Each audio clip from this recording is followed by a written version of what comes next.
Ukraine के रक्षा मंत्रालय ने बयान जारी करके कहा है कि आधी से ज्यादा दुनिया एटमी खतरे से कुछ ही घंटे दूर है, क्योंकि अब यूक्रेन में एटमी खतरे के एपिसेंटर ज़ैपोरिज़िया पर रूस की सेना नहीं, वैगनर ग्रुप और चेचन लड़ाके पहुंचने वाले हैं। सवाल यह है कि क्या यूक्रेन खुद ज़ैपोरिज़िया बचाने के लिए एटमी विस्फोट कर सकता है, या फिर पुतिन ज़ैपोरिज़िया से एटमी चेन रिएक्शन शुरू करने वाले हैं। अपनी क्रूरता के लिए बदनाम, युद्ध में जीत के लिए कोई भी तरीका आजमाने वाले वैगनर और चेचन ज़ैपोरिज़िया क्यों भेजे जा रहे हैं? पुतिन का ब्लफ गेम क्या है? और अगर ज़ैपोरिज़िया में एटमी साजिश कामयाब होती है तो दुनिया का कितना बड़ा हिस्सा रेडिएशन से तबाह हो जाएगा? इस रिपोर्ट से समझिए।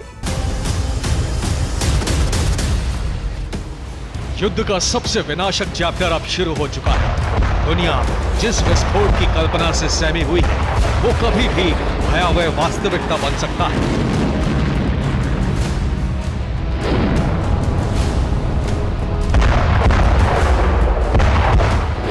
क्योंकि यूक्रेन के रक्षा मंत्रालय ने एक ऐसा बयान जारी किया है जो पूरे यूरोप के अस्तित्व पर खतरे का संकेत दे रहा है।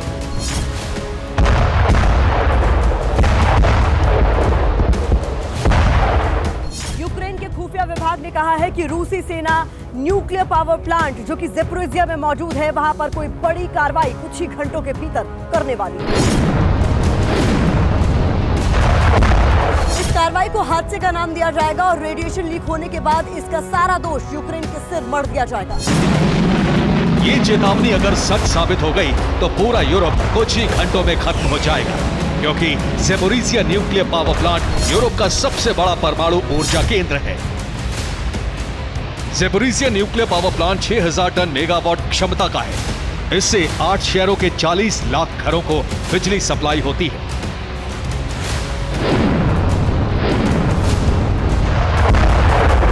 लेकिन 4 मार्च 2022 को रूस की सेना ने ज़ैपोरिज़िया न्यूक्लियर प्लांट पर हमला किया, मिसाइलें दागी और रूस की टैंक प्लाटून ने प्लांट पर कब्जा कर लिया। तब से यूक्रेन रूस की जंग के चलते प्लांट के आसपास धमाके हो रहे हैं।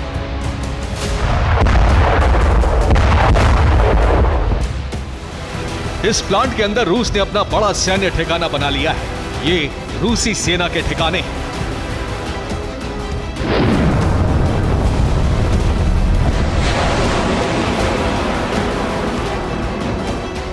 ये रूसी सेना के टेंट हैं और यूक्रेनी सेना को रोकने के लिए खंदकें खोदी गई हैं।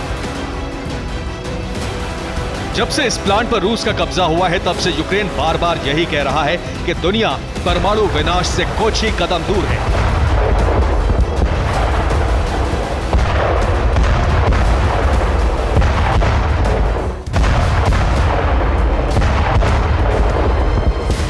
ज़ैपोरिज़िया न्यूक्लियर प्लांट पर रूस ने एक खास मिशन से कब्जा किया था।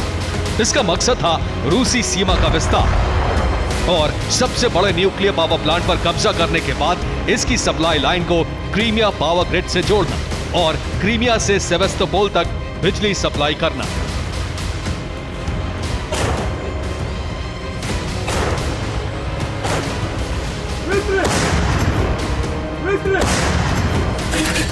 लेकिन यूक्रेन लगातार ज़ैपोरिज़िया पर अपना कब्जा करने की जंग लड़ रहा है और इसीलिए रूस का यह ऑपरेशन अब तक सफल नहीं हो पाया है।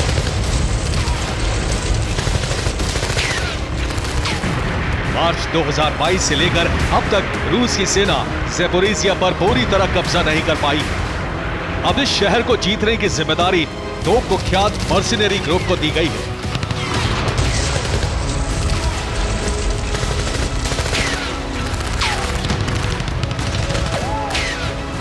एक ग्रुप है बाखमुत विजय का झंडा बरदार और पुतिन के शेफ प्रिगोजिन की सेना, और प्रिगोजिन की सेना कहा जाने वाला वैगनर, और दूसरा है पुतिन के ऑल वेदर फ्रेंड चेचनिया के राष्ट्रपति रमजान कादिरोव के चेचन लड़ाके। अब ये दोनों ग्रुप ज़ैपोरिज़िया के जंगी मोर्चे पर भेजे जा रहे हैं। प्रिगोजिन ने 26 मई को बयान जारी किया।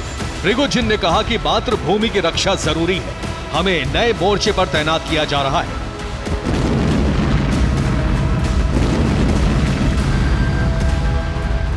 बाखमुत में जीत के बाद वैगनर ग्रुप के जवानों का जोश हाई है। वो अपने अंदाज में मनोरंजन में डूबे हैं। बाखमुत के अलग अलग हिस्सों से यूक्रेन के झंडे उतारकर वैगनर और रूस के झंडे लगाए जा रहे हैं। बाखमुत में जो विध्वंस वैगनर ग्रुप ने मचाया है उससे यूक्रेन डरा हुआ है। अब ये ग्रुप ज़ेपोरिज़िया पहुंच रहा है तो यूक्रेन के मन में परमाणु महाविनाश का डर घर कर गया है। वैगनर ग्रुप के जवान और चेचन लड़ाके युद्ध जीतने के लिए कोई भी तरीका आजमाने से नहीं हिचकिचाएंगे। अपनी क्रूरता के लिए ये दोनों ग्रुप दुनिया में बदनाम है। बाखमुत की जंग में वैगनर ग्रुप को 20,000 जवान गंवाने पड़े, लेकिन यूक्रेन के करीब 70,000 जवान ढेर कर दिए और पूरा शहर जीत लिया।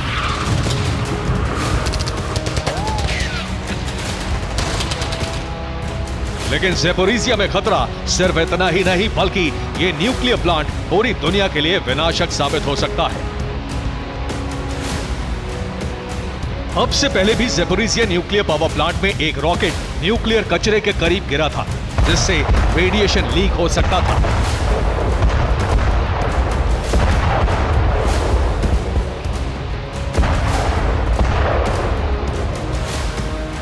वैगनर ग्रुप के ज़ेपोरिज़िया न्यूक्लियर पावर प्लांट पहुंचने के बाद खतरा यह है कि रिएक्टर के कूलिंग सिस्टम से छेड़छाड़ की जा सकती है।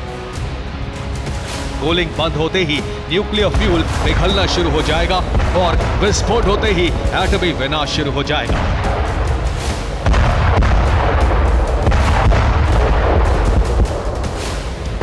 ज़ेपोरिज़िया न्यूक्लियर पावर प्लांट में 6 रिएक्टर हैं।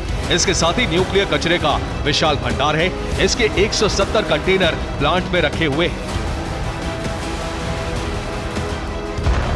एक विस्फोट के बाद लगातार विस्फोट होंगे और रेडिएशन की आंधी चल पड़ेगी।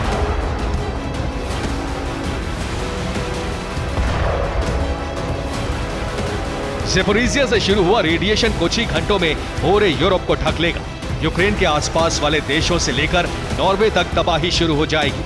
ज़ेपोरिज़िया महाद्वीप के बीच में है और किस्मत पर ही निर्भर करेगा कि रेडिएशन किस दिशा में कितना ज्यादा फैलेगा। ज़ेपोरिज़िया विस्फोट फुकुशिमा और चेर्नोबिल रेडिएशन लीक से 10 गुना ज्यादा होगा और इस खतरे की उल्टी गिनती शुरू हो चुकी है। Bureau report, TV9 Bharatvarsh.